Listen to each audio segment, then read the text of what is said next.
Welcome back. Bulletin کے آغاز میں آپ کو بتائیں T20 کے بعد پاکستان نے ون ڈے سیریز بھی 2-1 سے اپنے نام کر لی۔ پاکستان نے ساؤتھ افریقہ کو پہلی مرتبہ ہوم گراؤنڈ پر ون ڈے سیریز میں شکست دے دی۔ پاکستان نے تیسرے اور آخری ون ڈے میں جنوبی افریقہ کو 7 وکٹوں سے ہرایا۔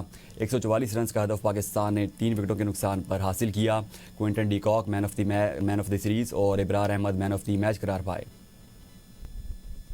حکومت نے آئین کے آرٹیکل 243 میں اہم اور وسیع آئینی ترمیم کی تجویز پیش کر دی، جن کے تحت chairman joint chief of staff committee کا عہدہ ختم کرنے اور چیف آف آرمی سٹاف کو چیف آف ڈیفنس فورسز کا نیا عہدہ دینے کی سفارش شامل ہے۔ مجوزہ ترمیم میں تینوں افواج کے کمانڈر کی تقرری، اختیارات اور مراد کے نظام میں بھی نمایاں تبدیلیاں شامل کی گئی ہیں۔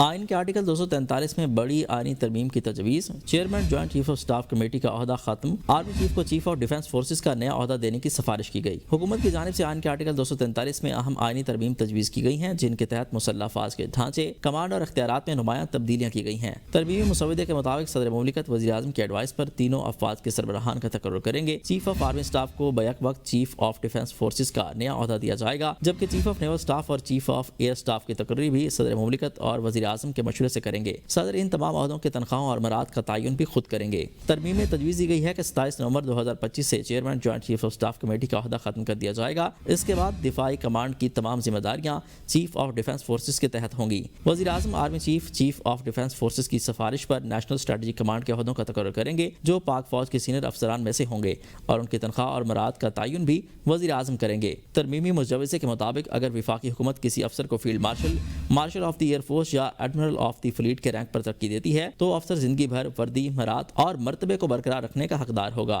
ان عہدوں کو قومی ہیروز کا درجہ دیا گیا ہے اور انہیں صرف آئین کے آرٹیکل 47 کے تحت ہی ہٹایا جا سکتا ہے۔ ترمیم میں یہ بھی شامل کیا گیا ہے کہ آرٹیکل 248 کے تحت صدر مملکت کو حاصل آئینی استثناء اب field marshal, martial of the air force اور ایڈمرل آف دی فلیٹ پر بھی لاگو ہوگا۔ مدت ملازمت مکمل ہونے کے بعد وفاقی حکومت ان عہدوں پر فائز افسران کے لیے ریاستی مفاد میں نئی ذمہ داریاں متعین کرے گی۔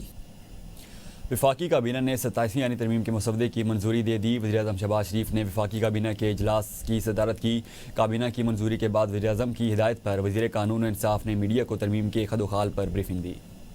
27ویں آئینی ترمیم بل 2025 کا مسودہ سامنے آ گیا۔ آئینی ترمیم کے مسودے میں 48 آرٹیکلز میں مختلف ترامیم تجویز کی گئی ہیں۔ ترمیم کے ذریعے سپریم کورٹ سے علیحدہ نئی وفاقی آئینی عدالت قائم کرنے کی شق شامل کی گئی ہے۔ آرٹیکل 175 میں وفاقی آئینی عدالت کے قیام کی ترمیم، سپریم کورٹ کے آئینی اختیارات محدود، نئی عدالت کو منتقل ہوں گے۔ آرٹیکل 175 میں ججز تقرری کے لیے نیا طریقہ کار تجویز کیا گیا ہے۔ وفاقی آئینی عدالت کا صدر مقام اسلام آباد ہوگا۔ چیف جسٹس وفاقی آئینی عدالت کی مدت ملازمت 3 سال مقرر کی گئی ہے۔ وفاقی آئینی عدالت کے جج 68 برس کی عمر میں ریٹائرڈ ہوں گے۔ آئینی عدالت کو وفاق اور صوبوں کے درمیان تنازعات سننے کا اختیار ہوگا۔ آئینی عدالت کو آئینی تشریع اور بنیادی حقوق سے متعلق مقدمات کا دائرہ اختیار ہوگا۔ وفاقی آئینی عدالت کے فیصلے سپریم کورٹ پر لاگو ہوں گے، جبکہ سپریم کورٹ کے فیصلے آئینی عدالت پر لازم نہیں ہوں گے۔ آئین کے آرٹیکل 184 کو ختم کرنے کی تجویز دی گئی ہے۔ جوڈیشل کمیشن میں وفاقی آئینی عدالت اور سپریم کورٹ دونوں کے چیف جسٹس شامل ہوں گے۔ آرٹیکل 189 میں ترمیم، آئینی عدالت کے فیصلے تمام عدالتوں پر لازم ہوں گے۔ سپریم جوڈیشل کونسل کی تشکیل دونوں عدالتوں کے چیف جسٹس بطور ارکان ہوں گے۔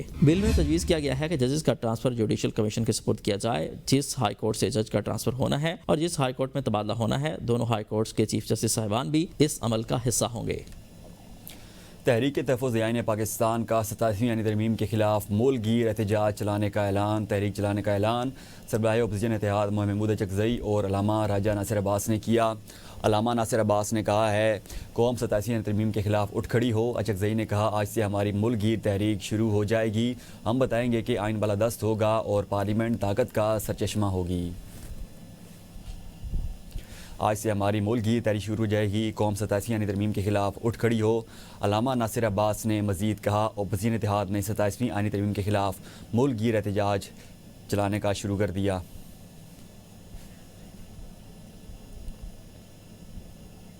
وزیر قانون اعظم نذیر تارڑ کا سینٹ میں اظہار خیال، کہا 27ویں ترمیم کے بل میں 49 کلاس 5 سبجیکٹ ہیں۔ ترمیم کو وسیع مشاورت کے بعد حتمی شکل دی جائے گی۔ اسٹریٹجک معاملات پر بہت احتیاط سے بات کرنی چاہیے۔ فیلڈ مارشل کا عہدہ پوری دنیا میں تحیات ہے۔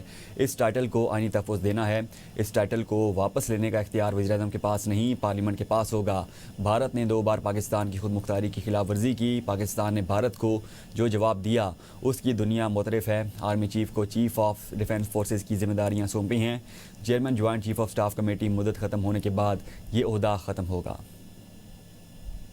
آگے بڑھیں اور آپ کو بتائیں، علامہ راجہ ناصر عباس نے کہا ہے کہ آئین میں ترمیم متفقہ ہونی چاہیے. ہمارا آئین اتفاق رائے سے بنا تھا. آئین میں اتفاق رائے سے ترامیم لائیں. 1973 میں متفقہ آئین بنایا گیا جو تمام صوبوں کو قبول تھا. ان کا کہنا تھا کہ 18ویں ترمیم کے وقت بھی مشاورت کی گئی تھی. 26ویں آئینی ترمیم جس طرح پاس کی گئی سب کے سامنے ہے. 26ویں آئینی ترمیم کے وقت قانون کی دھجیاں اڑائی گئیں. بل لانے سے قبل اپوزیشن سے بات کرنی چاہیے تھی. پارلیمنٹ کے وقار کو متاثر کیا گیا. 26ویں آئینی ترمیم سے آئین کو متنازع بنا دیا گیا. ہم ان آئینی تجاویز کو مسترد کرتے ہیں. یہ پارلیمنٹ پاکستان کی نمائندہ نہیں ہے. سینیٹر شہری رحمان نے کہا ہے کہ 18ویں ترمیم پر 1 سال تک بحث کی گئی. 87ویں آئینی ترمیم پر طویل مشاورت نہیں کی. پاکستان پیپلز پارٹی کھڑی رہی اور اب بھی کھڑی ہے. پارلیمنٹ میں اجلاس کے دوران شہری رحمان نے کہا بل کا مطالعہ کر لیں. 18ویں ترمیم رول بیک نہیں ہو رہی. یہ ہماری ذمہ داری ہے کہ ہم سب کے حقوق کے ضامن بنیں. وفاق پر دباؤ ضرور ہے مگر اصل مسئلہ پاکستان کے وسائل اور ان کی منصفانہ تقسیم کا ہے. سینیٹر علی ظفر نے چیئرمین سینٹ سے ملاقات کے بعد گفتگو کرتے ہوئے کہا چیئرمین سینٹ کے پاس اپوزیشن لیڈر کے لیے گئے تھے. اتنی اہم ترمیم ہو رہی ہے, ہمارا اپوزیشن لیڈر ہی نہیں ہے. حکومت کو اتنی جلدی کیا ہے؟ فیصلہ کریں گے کون سی شیک آئین کے روح کے خلاف ہے. سندھ کے سینئر وزیر شرجیل انعام میمن کی جانب سے پاکستان پیپلز پارٹی کے سینٹرل ایگزیکٹو کمیٹی کے ممبران کے اعزاز میں ظہرانہ دیا گیا. اس موقع پر پارٹی کے تنظیمی امور, ملکی سیاسی صورتحال اور آئندہ کی حکمت عملی پر تفصیلی تبادلہ خیال کیا گیا. شرجیل انعام میمن نے پنجاب کے گورنر سردار سلیم حیدر خان, خیبر پختونخوا کے گورنر فیصل کریم کنڈی, وزیر اعلیٰ بلوچستان سرفراز بگٹی اور پیپلز پارٹی کے مرکزی رہنماؤں کو سندھ میں جاری ترقیاتی منصوبوں سے آگاہ کیا.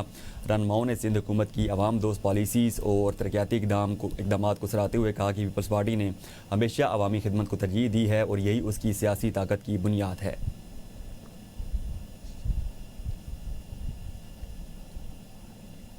وزیر اطلاعات پنجاب عظمی بخاری کا ایرانی وفد کے اعزاز میں عشائیہ. وزیر اطلاعات پنجاب عظمی بخاری نے ایرانی وفد کے شرکاء کو شیلڈ بھی پیش کی.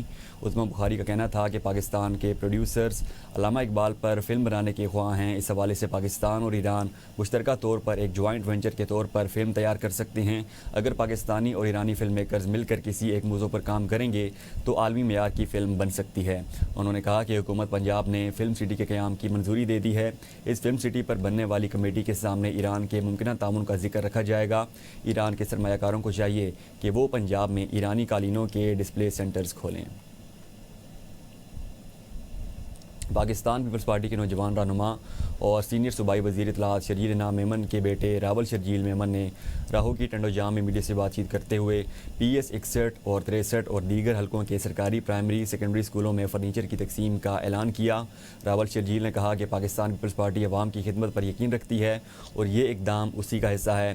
انہوں نے بتایا کہ سروے کے بعد اسکولوں کی فہرستیں تیار کی جائیں تاکہ تعلیم کی بہتری کو یقینی بنایا جائے. راول شرجیل نے مزید کہا کہ روڈز کی اسکیمیں ہوں یا دیگر ترقیاتی کام, پارٹی بلا تفریق خدمات انجام دے رہی ہے. انہوں نے شہریوں سے اپیل کی کہ سب سے مل کر حیدرآباد کو بہتر بنائیں گے. ڈینگی کی صورتحال پر افسوس کا اظہار کرتے ہوئے انہوں نے کہا کہ پیپلز پارٹی کے تمام نمائندے اور یو سیز اپنے طور پر بہتر کام کر رہے ہیں.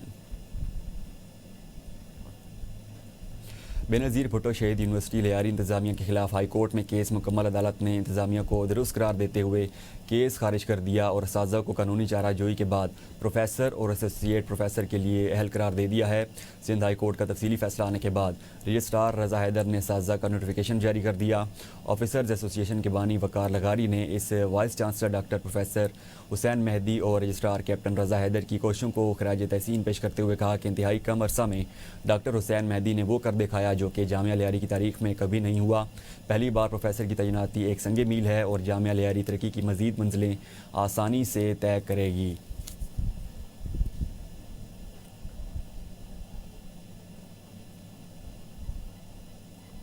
زیادہ اسکولز نے لاہور کے سینٹرل پارک اور بیریا ٹاؤن میں اپنے جدید اور مقصدی طرز تعمیر کے حامل کیمپسز کا افتتاح کر دیا.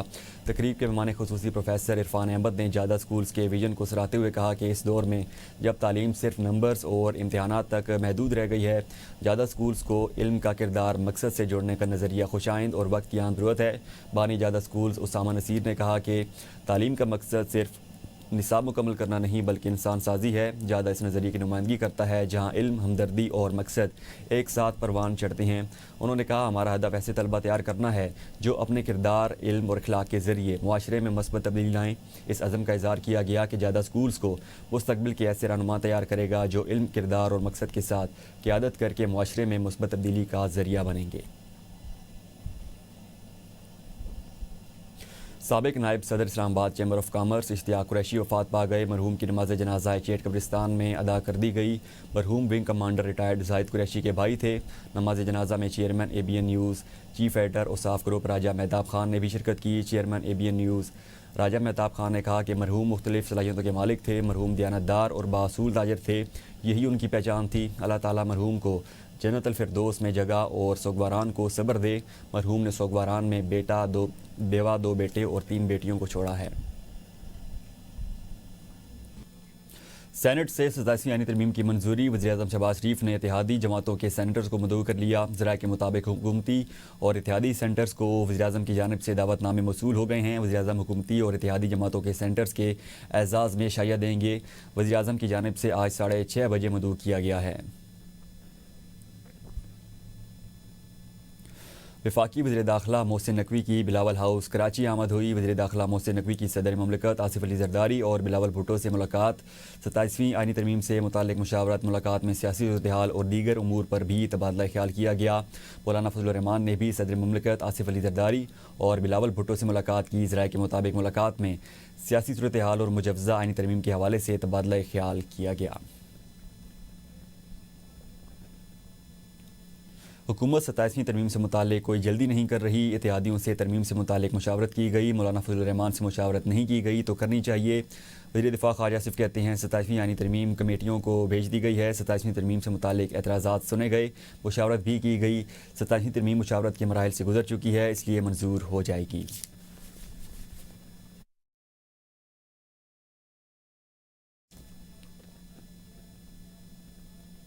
قومی اسمبلی اور سینٹ میں واضح عددی برتری کے باعث حکومت کو مجوزہ آئینی ترمیم کی منظوری کے لیے کسی بڑی رکاوٹ کا سامنا نہیں. دونوں ایوانوں میں 2/3 اکثریت کے قریب حمایت حاصل ہے. تفصیل جانیے اس رپورٹ میں. قومی اسمبلی اور سینٹ میں حکومت کے پاس آئینی ترمیم منظور کرانے کے لیے درکار 2/3 اکثریت موجود ہے. اعداد و شمار کے مطابق قومی اسمبلی کے کل 336 ارکان میں سے 2/3 اکثریت کے لیے 226 ووٹ درکار ہیں، جبکہ حکومتی اتحاد کے ارکان کی مجموعی تعداد 237 ہے. پارٹی پوزیشن کے مطابق مسلم لیگ نون کے 125، پیپلز پارٹی کے 74، MQM کے 22، کاف لیگ کے 5، IPP کے 4، آزاد 4، ضیاء لیگ، باب پارٹی اور نیشنل پارٹی کے ایک رکن شامل ہیں. دوسری جانب اپوزیشن کے کل ارکان کی تعداد 89 ہے، جن میں سنی اتحاد کونسل کا 1، آزاد 75، JUI کے 10، MWM، BNP اور پشتونخوا ملی عوامی پارٹی کے ایک رکن شامل ہیں. سینٹ میں حکومت کو واضح برتری حاصل ہے. ایوان بالا کے کل ارکان 96 ہیں اور 2/3 اکثریت کے لیے 65 ووٹ درکار ہے، جبکہ حکومتی اتحاد کے پاس 64 نشستیں ہیں. پیپلز پارٹی 26، نون لیگ 20، MQM 3، ANP 3، باب پارٹی 4، آزاد 7 اور نیشنل پارٹی کا ایک رکن حکومتی اتحاد کا حصہ ہے. اپوزیشن کے 30 ارکان میں تحریک انصاف کے 14، آزاد PTI حمایت یافتہ 6، JUI کے 7، جبکہ سنی اتحاد کونسل، MWM اور کاف لیگ کا ایک رکن شامل ہے. سیاسی مبصرین کا کہنا ہے عددی برتری کے باعث حکومت کے لیے مجوزہ آئینی ترمیم کی منظوری بظاہر کسی بڑی رکاوٹ کے بغیر ممکن دکھائی دے رہی ہے. نیوز اسٹوڈیو سے اب تک کے لیے اتنا ہی. آپ دیکھتے رہیے ABN نیوز.